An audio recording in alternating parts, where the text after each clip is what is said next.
বাংলাদেশে আশ্রয় নেওয়া ১২ লাখের বেশি রোহিঙ্গাকে মিয়ানমারে ফেরত পাঠাতে একটি নতুন রোডম্যাপের উদ্যোগ নিয়েছে অন্তর্বর্তী সরকার।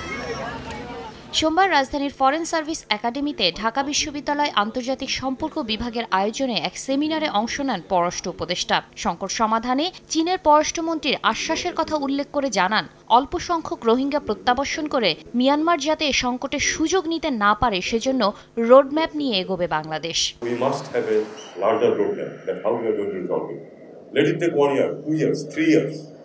But saying this, all roadmap must be there that we shall do it, complete this process in such time. তৌহিদ হোসেন বলেন, ভারত, চীন এমনকি যুক্তরাষ্ট্রের সঙ্গেও ভারসাম্যপূর্ণ সম্পর্ক রাখবে Dhaka. By and large, a balanced situation. Well, with immediate neighbor, there are issues for which relations sometimes seen as going up or going down.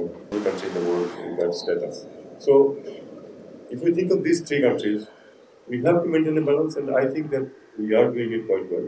There can be some hiccups, in the change situation it does happen, but then by and large and in the long term, of course, we will have balanced solution with all three countries. রোহিঙ্গাদের জন্য USAIDর সহযোগিতা অব্যাহত রাখতে দেশটির প্রতি আহ্বান জানান পররাষ্ট্র উপদেষ্টা।